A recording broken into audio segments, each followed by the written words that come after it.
من ایمان دارم که هیچ اتفاقی خارج از اراده خداوند نمیافته، ولی عرفانی نمیخواد اعدامت کنم. تو نمیترسی؟ شاید اگه تو دیروز ازم میپرسیدی میگفتم آره، میترسم. گفتی چیزی نیست. اما امروز نه، چون میدونم اگه خدا اجازه بده من تا پای چوبه دار برم یا حتی شهید بشم، تو آخرین و ترسناکترین لحظه ها اون کنارم. من باور دارم اون قدرت مضاعف و خدا بهم داده تو بازم از این آزمایش با پیروزی عبور کنم. بهت افتخار میکنم عرفان. زر نزن، را بیاپینی. دارم میرم، قول نده. یه بار تو کاری میکنن قبل دادگاه 1000 بار آرزوی مرگ کنی.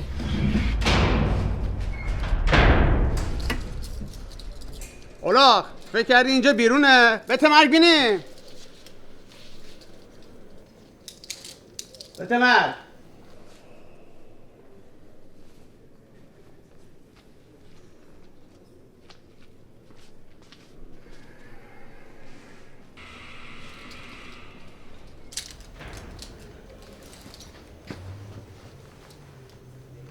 جاسوس سینوستا که میگن تویی؟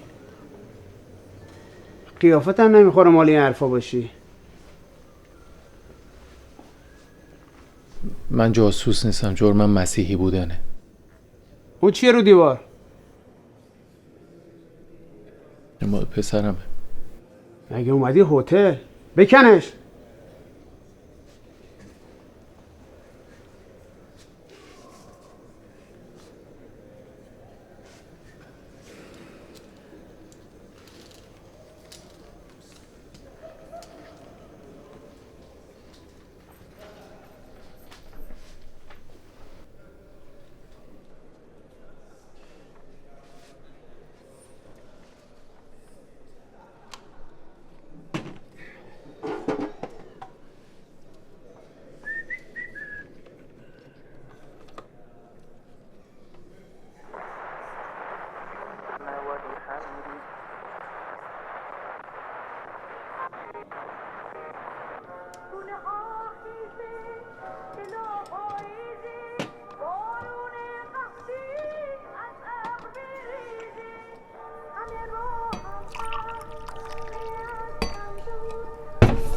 غذا امروز چیه؟ قرمه سبزی.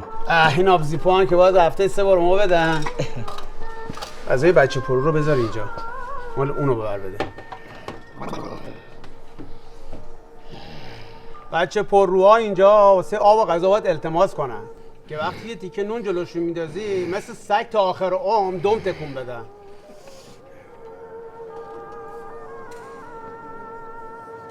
بیا غذا تو بگیر.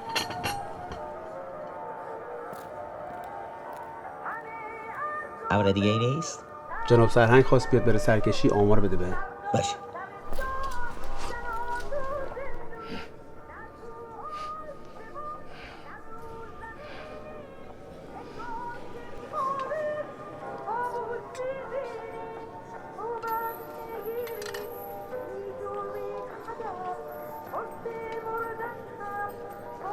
خودشم بد نیم خوبه.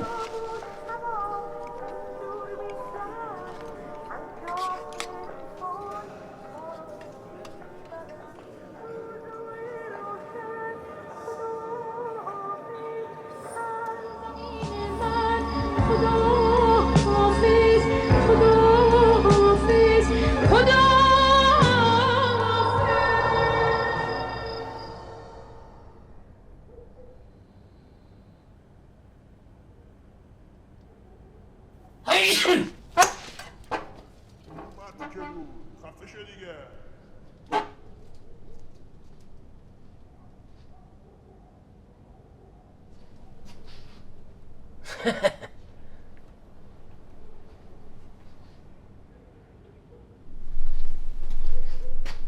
غذا تو چرا نخوردی؟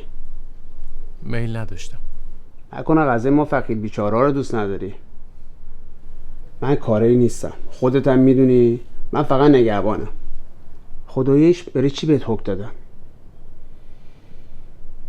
داستانش مفصله. خب بگو، چیزی که زیاده وقت.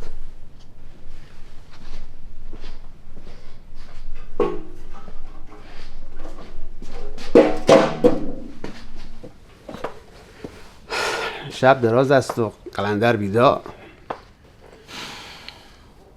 این دفعه دومه که من دستگیر کردم. دفعه پیش 6 ماه زندانی بودم. تهدیدم کردن که حتی حق معاشرت با یه مسیحی ها ندارم، چه برسه به رهبری کلیسای خانگی. پس برای چی دوباره گرفتنت؟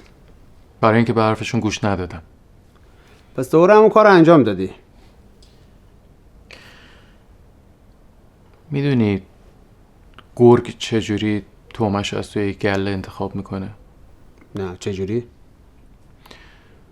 با صبر و حوصله منتظر میمونه تا اونی رو پیدا کنه که فقط یک کم از گله فاصله گرفته، چون میدونه که اون از همه ضعیفتر و شکننده تره و اگه بهش حمله کنه میتونه راحت از با درش بیاره. خب من سوپرمن نیستم. من فقط کنار کسایی که مثل منن معنی دارم، میتونم زنده بمونم. میخوام ببینم اصلا واسه چی مسیحی شدی؟ واقعا میخوای بدونی؟ آره خب. خب برای من خیلی موضوع شخصی بود. مسیح تنها کسی بود که تونست اون همه خشم و نفرت رو از من برداره. خشم و نفرت از کی؟ از همه چی.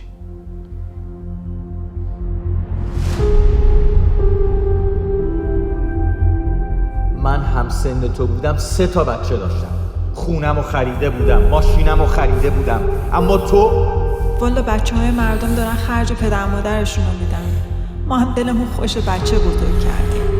بچه تو دیگه 13 سالته، نباید انقدر بی‌عرضه باشی. باشه عرفان، آروم باش. چرا زود عصبانی میشی؟ خب میخواستی اعتماد نکنی مادر. آدم تو این دور و زمانه به برادرش هم اعتماد نمیکنه، چه برسه به دوست. آقا به خدا دیگه میخونیم آقا، نزن. حرف نزن، دستتو بیا بالا. والا ما که از بچه شانس نیاوردیم. نه اونجوری نیست، وقتی یه کاری رو بلد نیستی دست نزن بچه.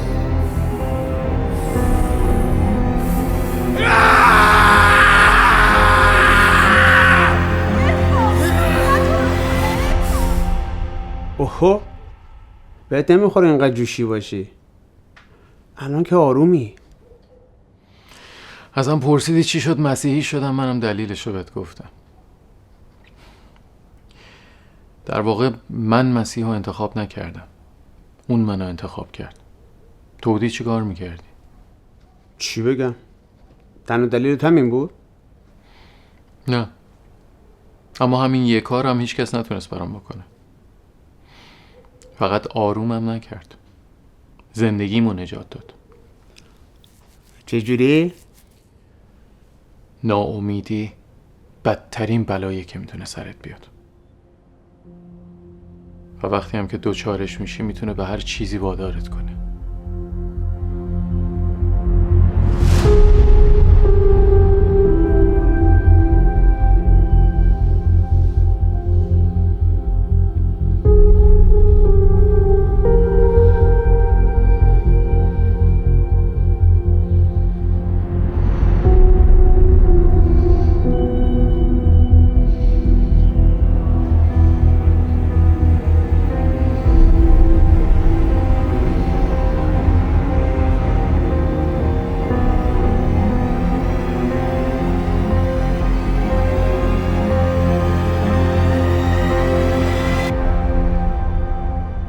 گیریم که هرچی میگی درست. چرا اعتقاداتو برای خودت نگه نداشتی؟ مگه زورت کردن بری به همه بگی یه عده آدم دور خودت جمع کنی؟ اینجا هر شب ساعت 9 خاموشی میزنن نه؟ باز معما تر کردی؟ باره. و هیچ کس هم اجازه نداره چراغ روشن کنه، درسته؟ بله. حالا فرض کن امشب که خاموشی زدن من یه فانوس روشن بدم بهت. اگه مرض داری؟ چرا نگران شدی؟ میتونی زیر میزت قایمش کنی، میتونی بذاریش یه گوشه کسی نبینتش. نابغه، نورش که به همه جا میتابه. آفرین. چون نور ذاتش روشناییه، نمیتونی پنهانش کنی. وقتی قانون به خاموشیه باید قانون رو رعایت بکنی. قانون انسان یا قانون خدا؟ اگه قانون انسان مخالف قانون خدا باشه چی؟ کدوم مهمه؟ خب حالا خوبه بکشنت بالا زن و بچت بدبخت بشن؟